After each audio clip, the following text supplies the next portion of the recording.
Gracias, damas y caballeros. Aquí está José Rijo, el director de la Dirección General del Presupuesto. Bienvenido. Gracias, Usted es un hombre de este Millicent, programa. Alberto. Ese asiento le pertenece a usted. Siempre ha sido un privilegio yo estar sentado aquí. Y para nosotros tenerlo, No, porque porque usted además nos permite no es ahora que viene dando... educar, Sí, sí. formar. Así ¿no? es. ¿Qué pasó ayer en el Consejo de Consejo de Gobierno? Gobierno?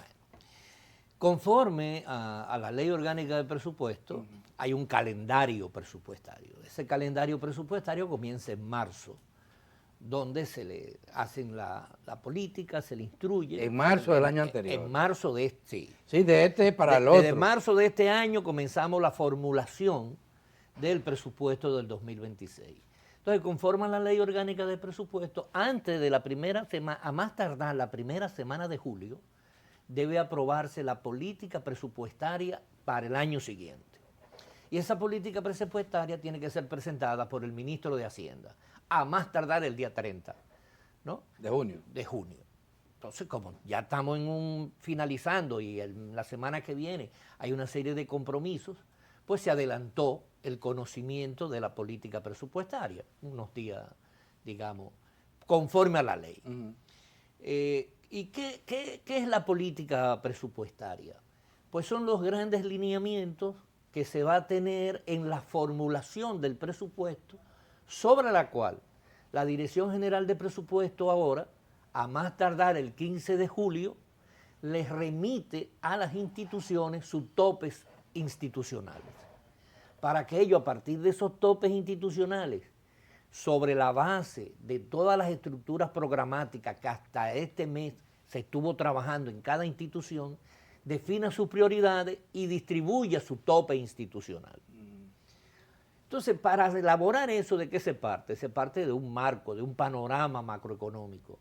Ese panorama macroeconómico fue definido el 9 de junio, donde se establece de un crecimiento económico para el año que viene de 4.5 con posibilidad hacia la baja, ¿no? Igualmente, una tasa de inflación de un 4%, más o menos 1, que es la tasa histórica, y eso entonces te da a ti cuál va a ser el incremento del Producto Interno Bruto y sobre la cual se hacen los cálculos para la definición de las políticas presupuestarias.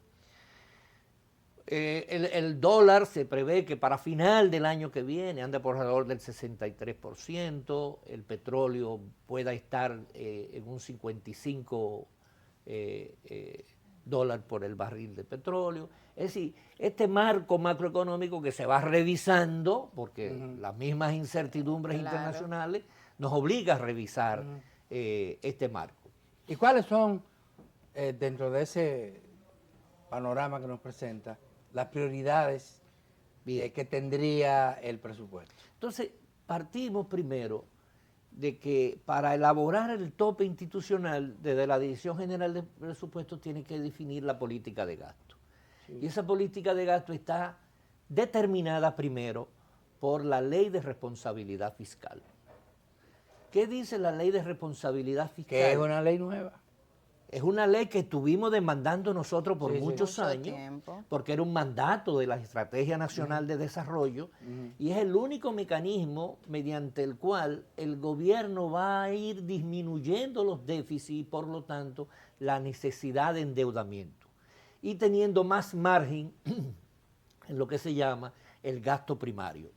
El gasto primario es la totalidad de los gastos menos los intereses de la deuda. Entonces, ese gasto primario no puede crecer más de un 3% más el 4% de inflación, porque eso es lo que dice la regla fiscal, eso es lo que dice la ley de responsabilidad. ¿Qué quiere decir eso? Que el gasto va a crecer un 7% entre el presupuestado este año y el que estamos formulando para el año que viene. ¿Cuánto es eso exactamente? Es decir, ¿cuánto es el incremento del gasto primario? 83.000 millones de pesos. Las recaudaciones, los ingresos del Estado. No importan los ingresos. ¿Eso no importa? No. porque los ingresos es para determinar el déficit. Entonces aquí viene el segundo componente que tenemos que manejar. Si queremos disminuir el déficit, indudablemente, si queremos disminuirla, tenemos que tener un déficit menor cada año. Este año estamos terminando promedio 3%. Bueno, ¿qué déficit estamos proyectando para el año que viene? 2.9, que era más o menos de 2.7 antes de pandemia, ¿no? Entonces, el problema no es... Entonces, si yo tengo más ingresos de lo que estoy estimando, Mejora. esos ingresos es para disminuir la necesidad de financiamiento, no para incrementar el gasto. Okay.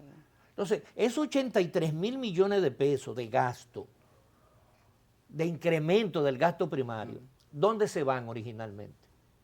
23 pesos se van en educación.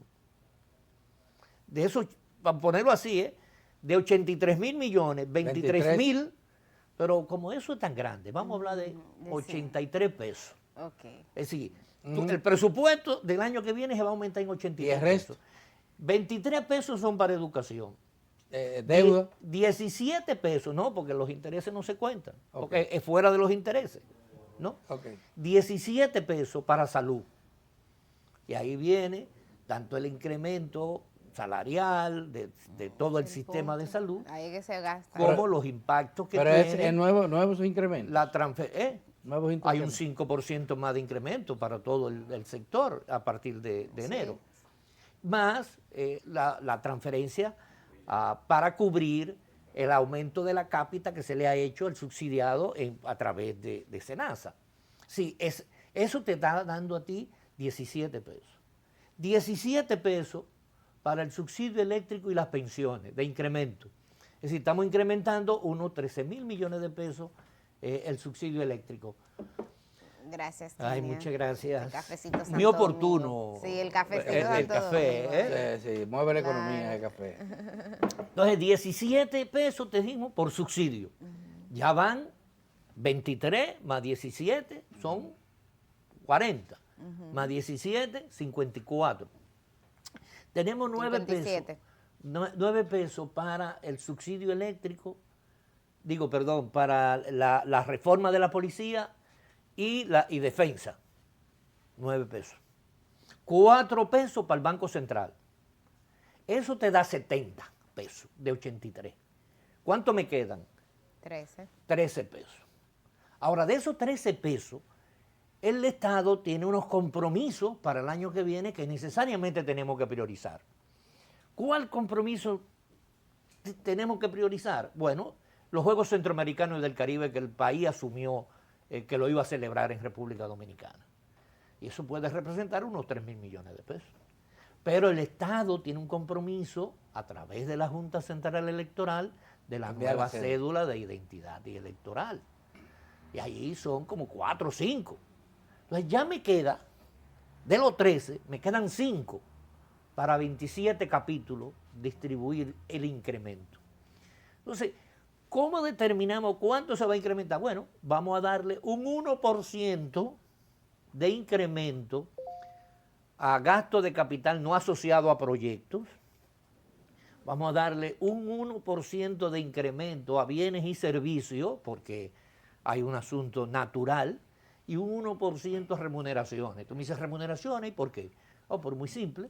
Si tú, por ejemplo, incluye, como este año incluimos 120 ambulancias que llegaron donadas, eso significa 1.100 millones de remuneraciones solamente, que no estaban presupuestados este año. ¿Y no está contemplado ahí también aumentar los salarios mínimos en el Estado? Que No, están en el el sueldo? sector porque público. aquí te digo, tengo 83 pesos.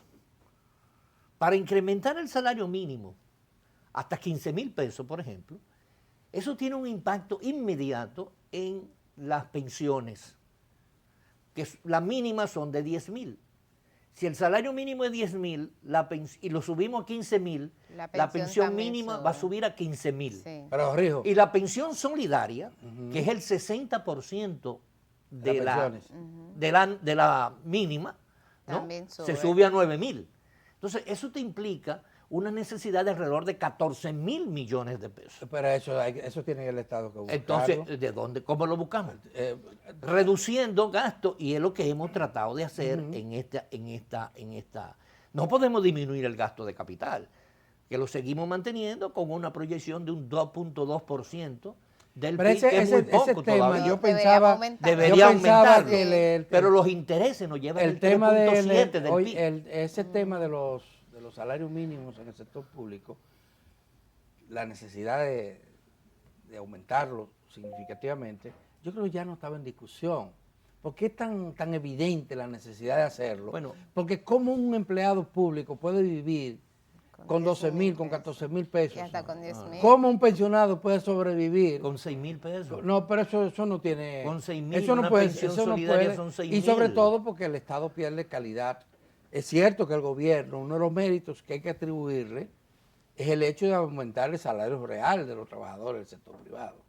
Eso es un hecho para mí novedoso. O el salario de los policías. Son evidencias de una política correcta, pero incompleta. Si no se resuelve el tema de los salarios mínimos, de la manera que sea, porque los ayuntamientos, ¿qué han hecho los ayuntamientos? Que apelan a dividir un sueldo entre tres empleados para tener el sueldo que debería tener uno.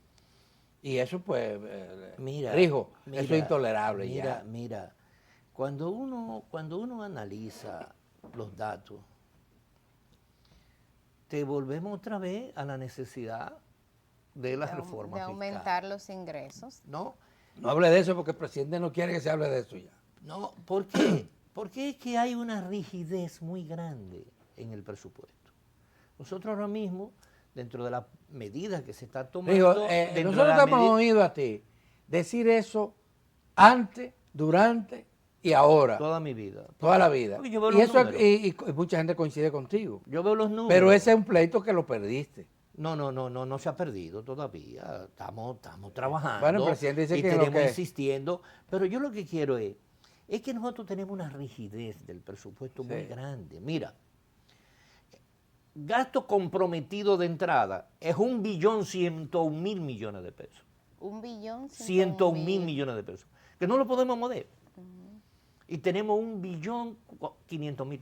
Pero la ley de responsabilidad Ay, ay, social ay, refuerza ay, eso. ay. Entonces, lo que te quiero decir es que durante tantos años la deuda social acumulada imposibilita dar respuesta a todas las demandas sociales. Es imposible.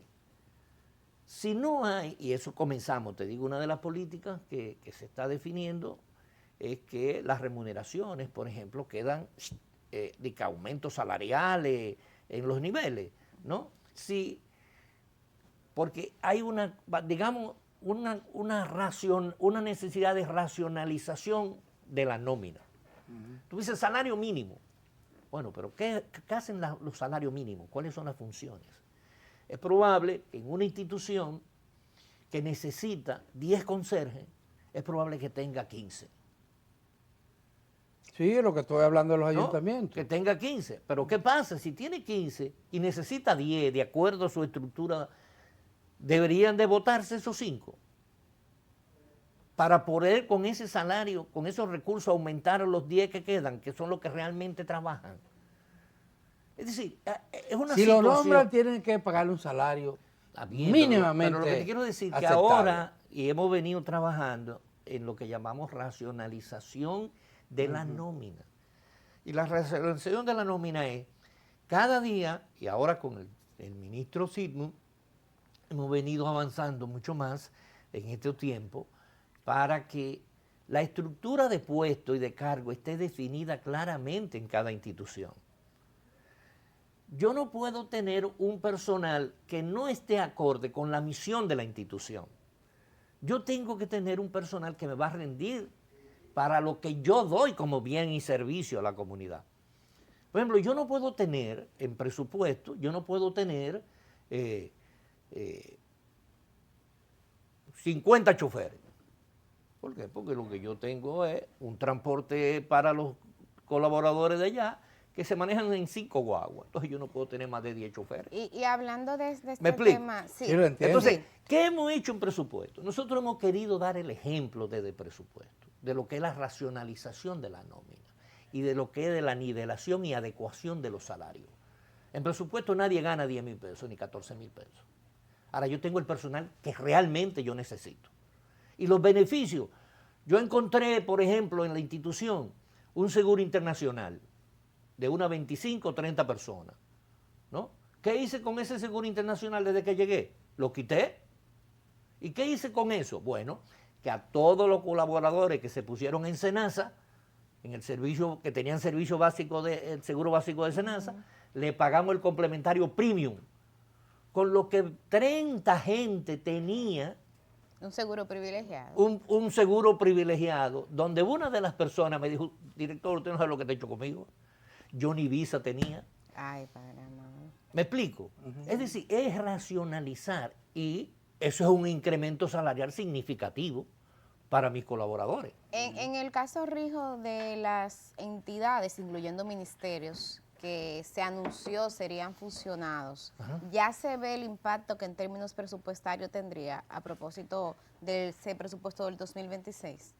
No tanto así. No. No. ¿Por qué? Porque ha habido un proceso de legal, todavía las leyes no se han establecido.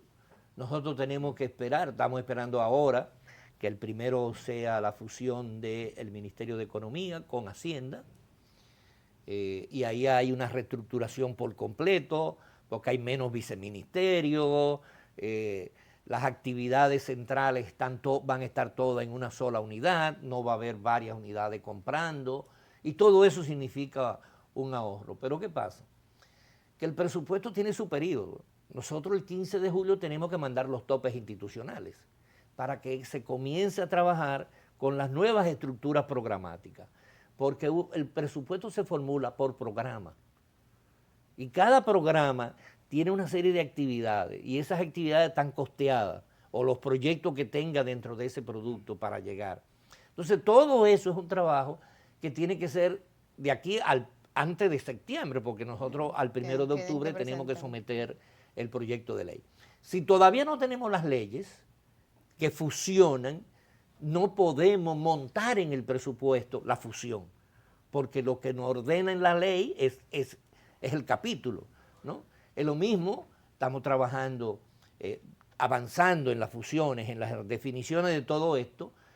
Por ejemplo, el IAD, todo el programa, en el IAD, por ejemplo, todo el programa que tenía ahí de fomento a la producción agrícola, ese es un mismo programa que está en agricultura. Entonces ya eso sí, automáticamente pasa a agricultura. Okay. Ahora hay un programa inmobiliario que por la ley se tiene que dejar ahí mientras se va desmontando todo eso. Es decir, que es un proceso complejo. ¿Qué va a significar en términos económicos para el 27? Porque yo miro las cosas en función de lo que es la lógica natural. Nosotros no vamos a poder economizar entre todas las fusiones que se están trabajando alrededor de 25 o 30 mil millones de pesos. Y en cuanto a... Porque vamos a eliminar duplicidades. Ya. Es decir, por ejemplo, el IAD tiene una unidad de compra. Ya esa unidad de compra no va a existir. Va a existir la unidad de compra de agricultura, ¿no? Igualmente, hay una cantidad de unidades en diferentes capítulos que estamos refundiéndolo. Humanos, etcétera. Bueno, pero... No, yo te digo unidades ejecutoras. Ejecutoras. Porque, pero también departamentos, áreas. El problema que nosotros encontramos es que para darle una cabecita a cada quien, ¿no? Se crearon todas esas unidades ejecutoras. Sí, sí. En el Ministerio de Defensa hay 33 unidades ejecutoras. Wow. Padre amado. Wow, wow. Por las escuelas. Cada escuela es una unidad ejecutora. Rijo, estamos a mitad de año y hay cuestionamientos sobre la ejecución presupuestaria, sobre todo lo que tiene que ver con inversión pública. Se dice que se ha invertido menos que lo programado y que hay un impacto negativo de esto en la economía. ¿Cuál es la realidad? A la fecha, nosotros tenemos una ejecución del gasto total de un 47%. 47%. Falta el 53. Falta el 53. Estamos a 26. Sí, correcto. Es decir que en gasto corriente tenemos un 46 y en gasto de capital andamos por el 37%. Ahí Tú me dices, ese es el indicador que ha alarmado a exacto, algunos. tú me dices, pero eso se ha reducido. No. Los proyectos de inversión tienen varias fuentes de financiamiento. Una de las fuentes de financiamiento son proyectos con recursos externos. Esos son unos 41.000 millones de pesos, de los cuales hay una ejecución de unos 11.000 millones de pesos. Ahí hay un retraso. Ahí hay un retraso. ¿Por qué? Porque, Porque para hacer el desembolso, el Banco Interamericano de Desarrollo, o el Banco Mundial, o el BCE, es decir, los organismos internacionales que financian los proyectos de inversión requieren de unos procesos que son más lentos para el desembolso. Entonces tú no ves la ejecución porque no se ha hecho el desembolso. Por lo tanto, aunque está el compromiso, no está la ejecución. Porque hasta que no se hace el desembolso, no se registra. ese es el caso del en metro. el sistema. Ese es el caso del metro. Las circunvalaciones. Las circunvalaciones, la autopista Duarte. Cuestiones de eléctrico.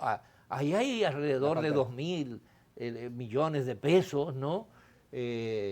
Proyectos del Ministerio de la Vivienda, proyectos de INAPA, de la CAS, proyectos del INDRI. Pero significa esto que ¿no? el Estado... Que son proyectos que se van ejecutando, no se ven en los desembolsos, porque eso. todavía... Eso es una parte. Pero ok, Hay otra parte. ¿Qué está haciendo el gobierno para que esos proyectos avancen y se cumplan con los requisitos de los organismos internacionales? Entonces, por otro lado, porque bien, por otro lado, nosotros no hemos sometido proyectos de reformulado, porque ahora mismo no estamos hablando de reformulado, estamos haciéndole ver a las instituciones que eso de reformulado no existe. Que eso pasó a la historia. Vamos a tener que hacer una modificación a la ley de presupuesto, indudablemente que vamos a tener que hacer una modificación, pero no en el criterio de los reformulados aquellos dale para allá, ¿no? Entonces, hay proyectos que tenían un monto presupuestado, pero que se han agilizado tanto que requieren de una modificación entre proyectos. Entonces usted detiene un poco la ejecución. Porque inversión pública tiene que hacer la evaluación de ese código SNIP, donde hay un código SNIP que está más retrasado para hacer la modificación. Es decir, hay procesos. Y esos procesos, por eso que tú ves que a final de año, como todo al mismo tiempo. como que hay una cantidad de Sí. gasto de capital que se ejecuta, pero es por los procesos, ¿no? Por lo tanto, nunca como ahora se había invertido tanto en gasto de capital. Los 5 años han sido consistentes la inversión de gasto de capital. Lo que sí ha disminuido es el gasto de capital no asociado a proyectos. Es decir, los proyectos de inversión, la ampliación de activos fijos, tú nada más tienes que ver, por ejemplo, tú no analizas las obras que hace el Servicio Nacional de Salud, ¿no? Eso son gastos de capital, Sí. pero están como transferencia de capital. Y como es un organismo autónomo descentralizado, la ejecución no se ve como si fuera el gobierno central. Además, una cuestión es que el gasto de capital no asociado a proyectos, ¿a qué llamamos eso? Compra de vehículos. Ahora mismo acabamos de cortar toda la compra de vehículos que resta por el año. Cortado. Nadie compra vehículos ya a partir de ahora. Ya tienen suficiente. Al menos que no lo tengan la licitación. Bueno, pero es que tenemos que... Hay que poner a rendir los chelitos. ¿Tú te recuerdas el programa aquel de los chelitos? Sí, Hay que rendir los chelitos, viejo. Sí, sí. Porque es que no... Óyeme, por más que tú piques el pan, ¿no? Llega un momento que el pan no es infinito. Se Y eso acaba. se acaba. Claro. Y más si quieres untarle mantequilla todo el pan. Hay cositas de cuando tú untas la mantequilla, Pero cuando tú untas la mantequilla el pan, conclusión, Rijo, hay es- rayitas que no cogen mantequilla. La conclusión es de que por ahora eso no va a mejorar significativamente porque los organismos internacionales van a seguir con sus requisitos para desembolsar dinero y es que les rindan cuenta, ¿verdad? Sí, no. Y que se cumpla. Y eso. Y eso no va a cambiar. No, mira, el metro va avanzando. Entonces la inversión de capital va a seguir estando No, restringida. la rigidez del gasto fijo nos imposibilita aumentar aún más el gasto de capital. Como tenemos un techo del total de gasto, yo tengo un techo. Si yo incorporo 1.600 aulas como inversión de capital, automáticamente me va a incrementar las remuneraciones del gasto corriente de esas 1.600 aulas. Si yo incorporo 100 ambulancias, que es una inversión de capital, porque es una inversión de capital, no asociado a proyectos, pero esa inversión de capital me produce un impacto en el gasto corriente. Toda inversión de capital de servicio del Estado, como educación, salud, seguridad ciudadana, todos esos cuarteles, destacamentos que se están construyendo, ahora mismo se inauguró ayer el de Sabana de la Mar, ¿no? Un destacamento con todas las condiciones higiénicas, con una sala donde el denunciante no está ahí frente a un tipo que lo está oyendo todo el mundo, sino que tú tienes privacidad para hacer tu denuncia, mientras los otros están esperando en una salita. Las policías mujeres tienen sus baños, tienen sus claro, cuartos, sus salas de habitaciones. lactancia. Ahora, ¿qué implica eso? Más policía, pero eso implica mantenimiento, eso implica energía eléctrica, eso implica agua, eso implica todos los servicios básicos. Entonces, por más que tú quieras, si tú quieres brindar más servicios, tú tienes que aumentar el gasto corriente. Rijo, tenemos que pedirle permiso para hacer una pausa y a la audiencia también.